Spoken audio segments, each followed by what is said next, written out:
You're listening to the Vacation Rental Key with T&T, the podcast for vacation rental managers by vacation rental managers. I'm Tim Cafferty, and I manage two companies, one in Virginia and one in North Carolina. And I'm one of the two T's. And I'm the other T, Tiffany Edwards, born and raised in the vacation rental business. I help manage our family businesses from Key West all the way to Kauai. In the next 30 minutes, we're going to give you our keys to success in the vacation rental business. Welcome back to another really exciting episode. Tim, we have got a keynote-worthy speaker today. That's what you challenged us to do on the podcast. So we're actually in Austin, Texas, on scene here at the Explore Connect event that Expedia Group is putting on for all the folks who use Vrbo, and we have a big catch today. It's Greg Schulze. Welcome, Greg. Hi, Tim and Tiffany. It's so great to be with you here today. I am the Chief Commercial Officer of Expedia Group. I have responsibility for bringing all of this great product into our marketplace, making sure that we have the best things for our travelers to explore and to buy. And I work with our partners to grow their visibility in our marketplace through our advertising products as well. You have been doing this for a while. I have it on good authority, LinkedIn. You posted last month 20 years with Expedia. So this is not new to you. 25 or 26 years in the travel industry, and hard to believe, 20 years with Expedia. It's been amazing. It's been an incredible journey. We're so lucky that we get to work in this industry that's really special, and Expedia Group has been an amazing company for me personally and for the industry. I completely agree. And 25 years ago, we were a very small part of the tourism sector, and now to be integrated into the conversation of rental cars, flights, having a seat at the table, and a big part of that is all you guys have done.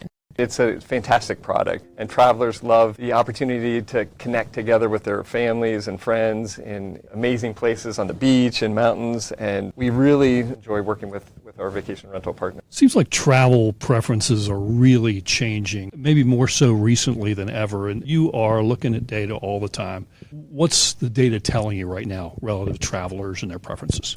First of all, people are out and about and really exploring our world, new places. We find that, of course, people still want to go see sites, the Eiffel Tower, but they're exploring new destinations as well. And that's where our vacation rentals really are fantastic, because you're going on a trip with your family, maybe you hit Paris for a day or two, and then you go out into the French countryside and you find a great place to stay.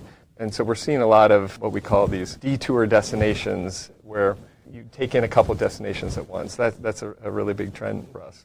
We also see people just wanting to get away and to maybe spend some more quiet time. And again, our vacation rental experience has been fantastic for that, whether it's a beach or a mountain getaway, but just to be together with your family and friends.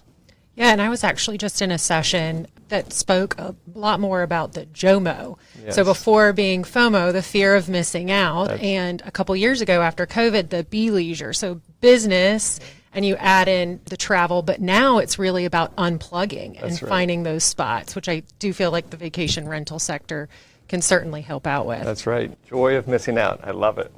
I don't know that we indicated that you are actually in charge of Expedia's global supply and its advertising business as well. Talk to us about the marketing particularly, because Vrbo has really hit a chord with people, I think, in the marketing strategy. First of all, our core value proposition to travelers with Vrbo is that we are a whole home. We have some amazing properties, really focused on those great leisure destinations, with the opportunity, again, for you to spend the time together with your family and friends. And so our advertising really tries to highlight special qualities that our properties have. And so it's always amazing, beautiful visuals of the families and friends enjoying the time together. And I think that really does capture the spirit of the vacation rental industry. And one of the ways y'all are doing this, so just recently announced the B2B.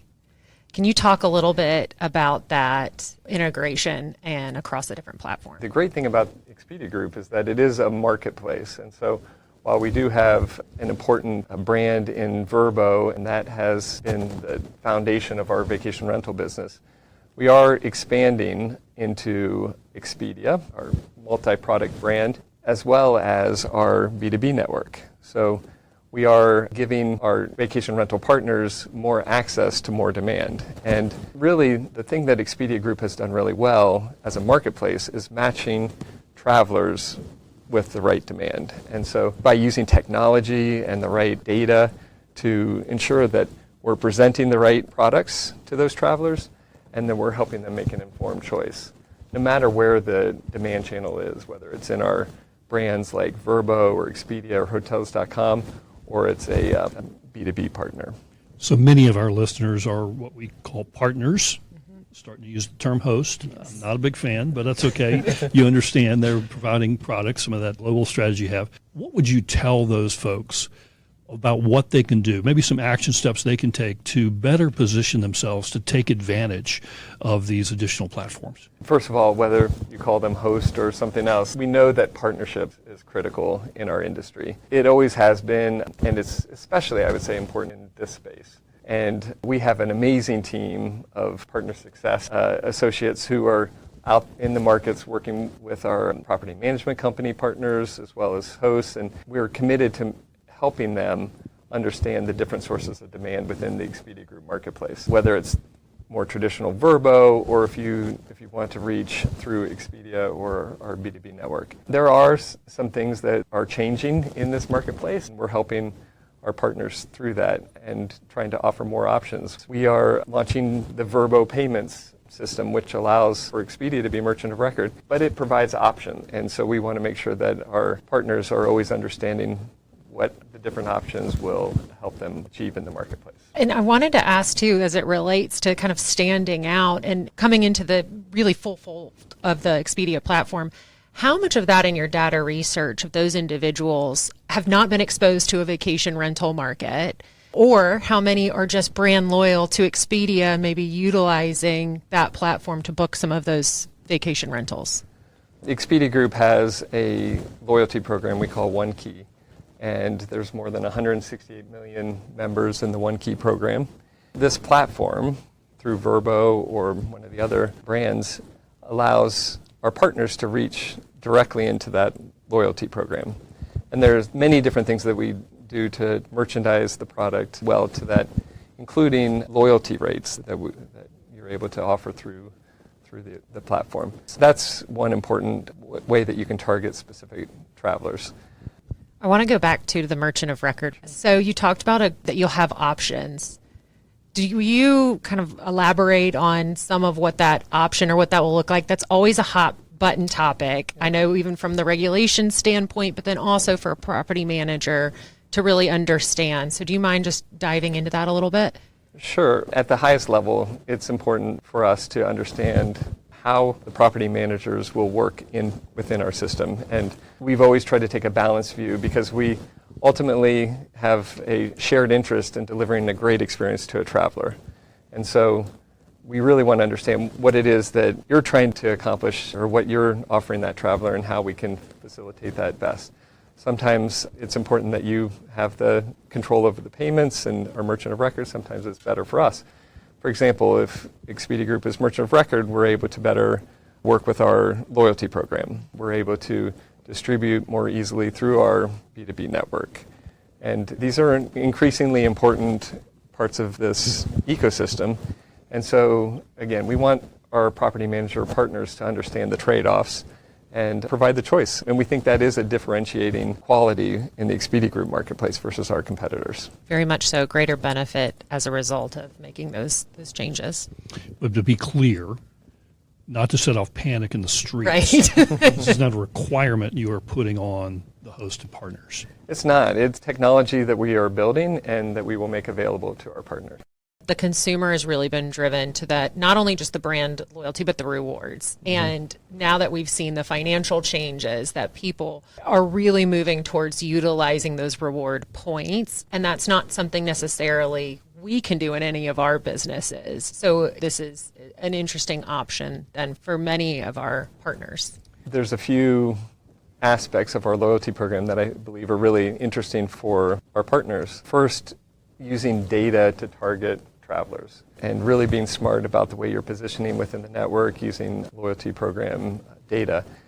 And whether you do this through a seasonal type discount or a special rate for loyalty members, there's ways that you can target these members which tend to spend a lot more and are booking longer trips as well. We also have the cross-brand aspect of our loyalty program. So you can earn One Key Cash on Expedia when you buy a flight or you book a weekend trip in a hotel, and then come to Vrbo and use your One Key Cash.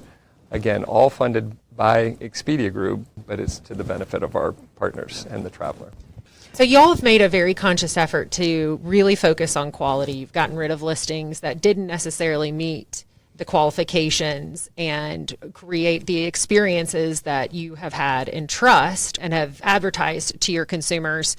You have something else coming that you're going to focus a little bit, even more so, on creating that quality of trust and highlighting.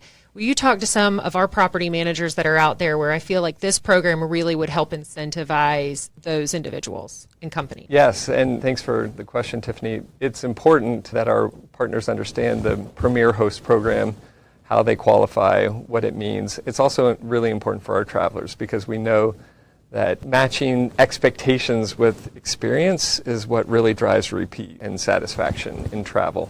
And so with the badge of a Premier Host, we want to make sure that really means that the traveler should expect a high quality travel experience. Historically, our Premier Host program allowed for a property management company to achieve the Premier Host for all of its properties, regardless of the quality of any individual property. And so we're shifting over time to a program that will evaluate each property individually and ensure that a traveler booking that specific property understands what they're getting in this Premier Host badging. And we think it's going to be great for travelers. It's going to drive additional demand to those properties. We also think it's going to be really important for our property management partners to allow for better coaching and improvements and targeted improvements on the properties. Because ultimately what we all want is for most of our listings to qualify. That means that they're a great experience and that travelers should expect really great things when they stay there. So how are you going to do that? How do you know Mr. Smith doesn't want to replace that coffee maker? Well, as you know, the travel preferences and how people respond does vary, and we believe that the qualifications that we have take into account some of that variation. And really it's about ensuring that marketplace trust, that the badge means something and that we can stand behind it. And we want to make sure that we're providing the right data to our property management partners so that they can make improvements as needed, that they can address issues that the travelers might have had. And so it sounds like reviews is going to be critical to this. Reviews is a big part of it, and it's a lot of the basics, ensuring that we have good acceptance and no cancellations. This is a fundamental part of not just that property, but for our industry to build that trust with travelers. It will absolutely grow the segment if we do this well. So we had an example in Kauai where one of our condo complexes decided last minute that they were going to do roofing, and we had to move some individuals. There were a lot of complaints associated. We could not help it. How at that point in time, either if it's something that we can't prevent and we're doing everything we can to help with that guest experience, or you get a Karen who comes in and just loves her time bad. My mother's name is Karen. Okay, I'm sorry. Okay, how do you? I'll name it Jeannie, because my mother's name is Jeannie. How do you get a Jeannie? No, actually, I think my mom would probably complain. How do you assess what's a true bad review or something that's out of your hands? Right. It's an important question, and we want to have a program that has integrity for travelers and for our hosts and property managers. We have a robust system to review exceptions and ensure that we have proper quick evaluation and that we can address any issues with that. The idea is not to penalize anyone at all. The idea is to ensure that we're matching supply and demand properly. That's what a trusted marketplace is, allowing travelers to make informed choice. And so if there is an exception that's causing a data fluctuation, we don't want that to factor into this. It's not the spirit or the construction of the program. I am very intrigued by what you're doing with AI. Expedia is out in front on this. You are killing it. But there's also that human interaction.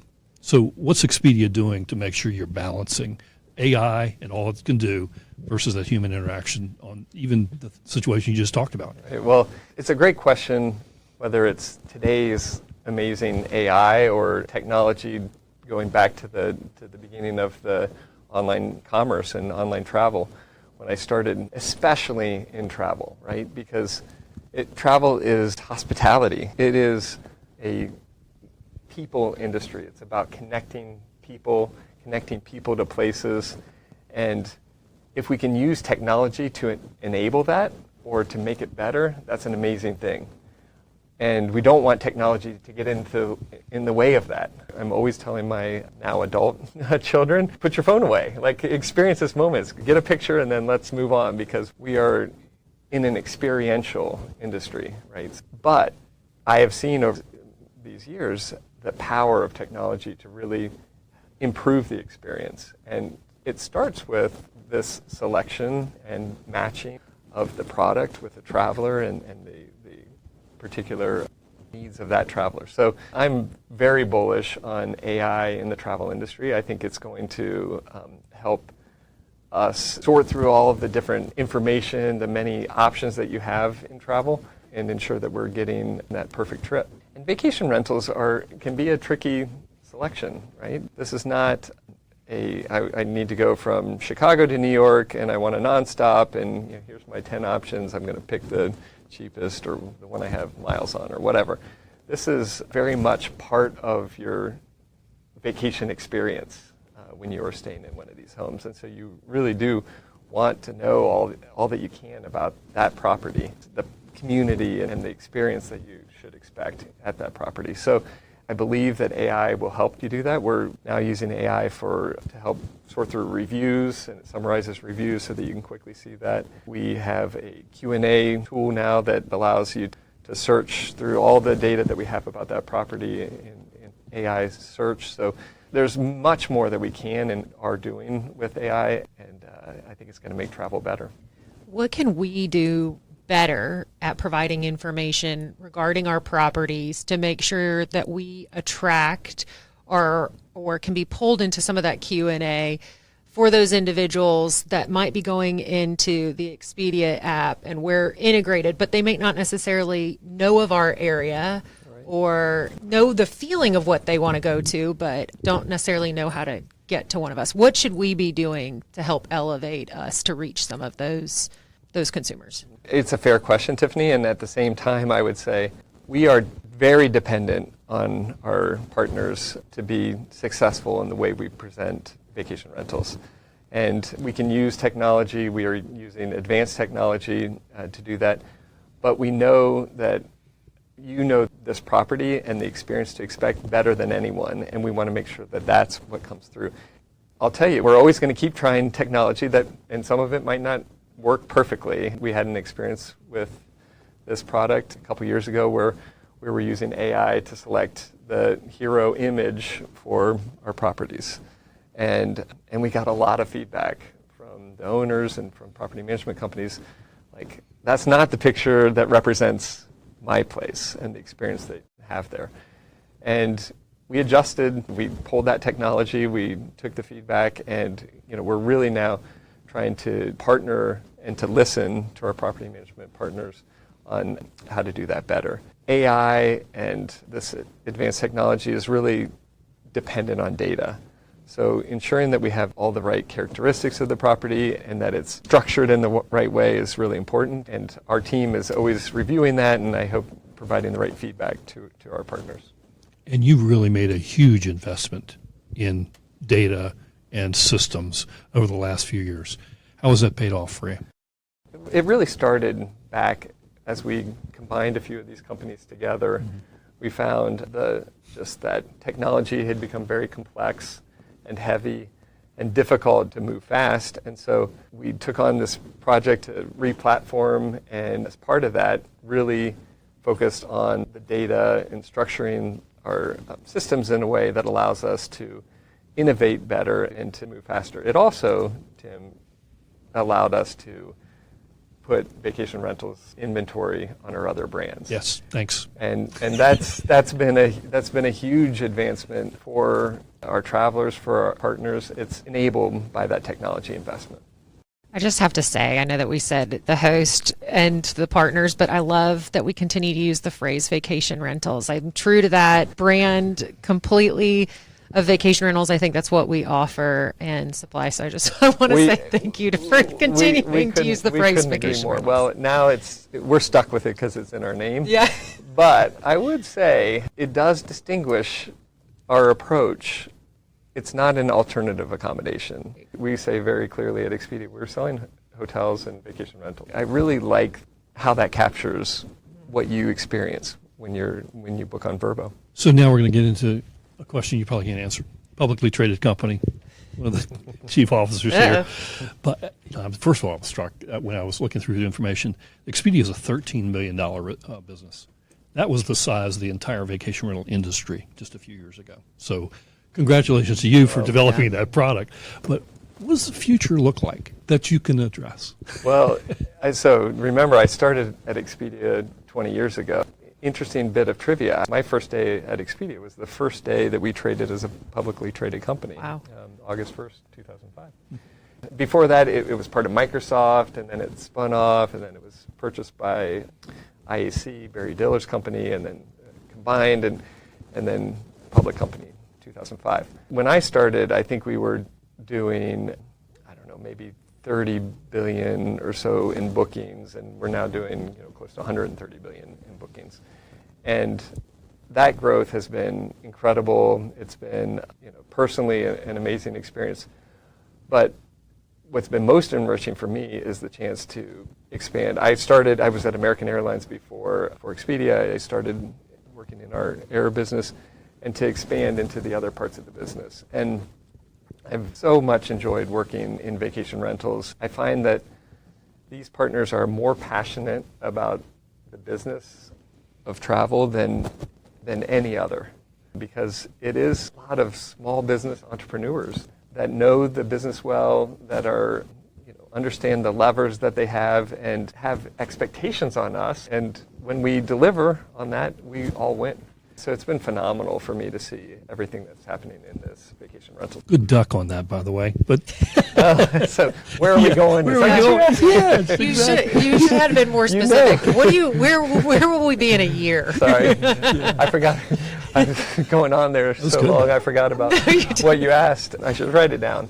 So where are we going? Well, look, there's a lot of exciting things happening. We're talking about some of them this week at our conference here, and there's going to continue to be innovations in the product. We're expanding. I believe very strongly in the power of global growth for our brands. I lived in Singapore for 5 years. I currently live in London, and my hope is that the Expedia Group marketplace continues to grow around the world, that we're bringing travelers from all over the world into your amazing properties. The other really big opportunity for this category for vacation rental partners is to have more exposure through Expedia, because we are doing a lot of work to make the experience for travelers who come to Expedia much better, to help them find a vacation rental property and really highlight the unique things about that property, what to expect, and even the operational, logistical differences when you book a vacation rental versus a hotel. So all the communications are getting better, and really exposing this category to a whole new set of travelers who hasn't shopped on Vrbo or our competitors. It's interesting because not too long ago it was hotels versus vacation rentals, and now it's the understanding, and I think we all knew this, you still have the same traveler, it's just a different trip. And you're really targeting those individuals to accommodate.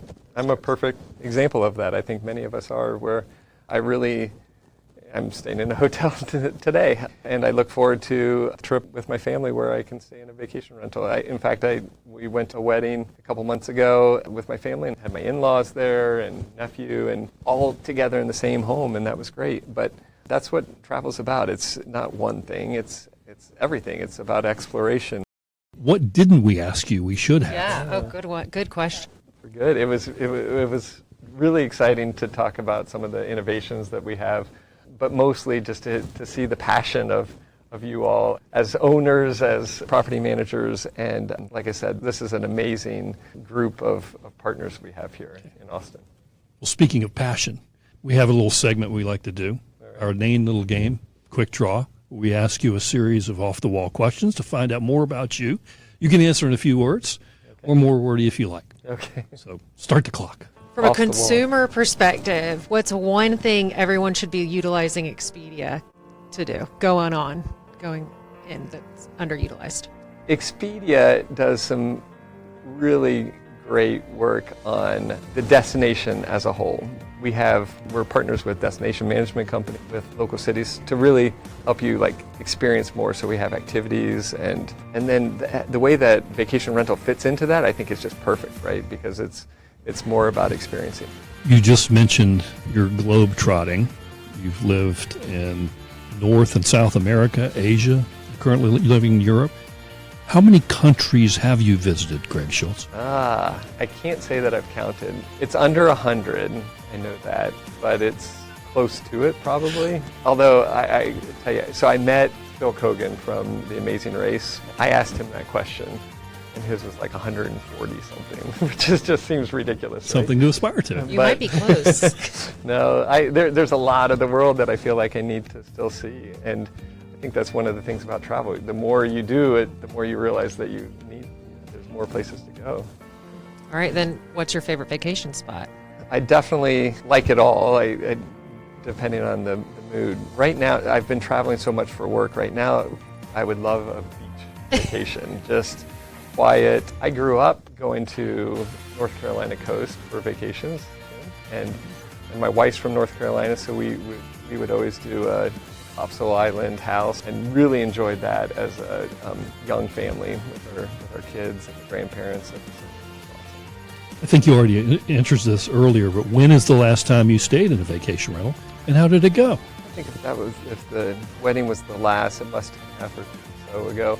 It was fantastic. It was in Virginia, beautiful home, had 30 acres that you could walk around, and just one of those well located. You could have stayed on property the whole time, but we had it for this wedding. It was perfect place to gather as a family. First concert. I always ask that. Because I love this question because it's true and very ironic. My first concert was with my sister. I was 13 or so, and we saw Air Supply.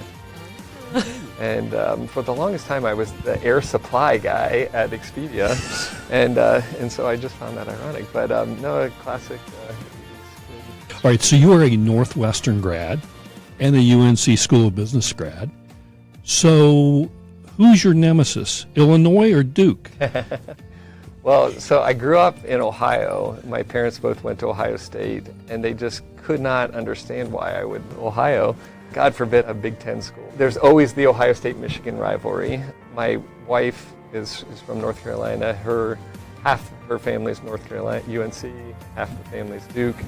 I went to UNC. I made my choice. Yeah, I love the rivalries. Now I'm in London, and I'm enjoying the rivalries of European football. So it's a whole new thing. What's one way that you use AI every day? Wow. We have tools at Expedia Group that are built on AI that I certainly use every day. I pay the $20 a month to ChatGPT, to Claude, to Perplexity, and I think it's, for me, an investment in our future, understanding how these are developing. I think it's important for all of us. We're encouraging all of our employees need to have an AI goal, and so it's really been interesting to see everyone at Expedia Group, no matter what your job is, going in and building agents and really trying to figure out how to use this more productively. It's all around us. So it's not any one thing. It's not just ChatGPT. It's really just how are we using technology and data to make things, hopefully, better. My last one, something that's still on your bucket list. Safari. If you're talking about travel, I have a lot of bucket list items, but if we were going to talk about travel, it's Safari, and I am probably a week away from booking. We are going, my daughter graduates college next year, she's a senior, and we're going as a family to Kenya. Very excited. You kind of hate to check off that last bucket list item for fear of being the You end. can add more. I will add more for sure. That's Greg Schulze. He's the Chief Commercial Officer for Expedia Group, and we thank you so much I was for being on the fantastic program. to be here. I really enjoyed talking with you. Yeah, So- we appreciate it very, very much. Thank you. Keynote, and Tim delivered. All right. So long, everybody.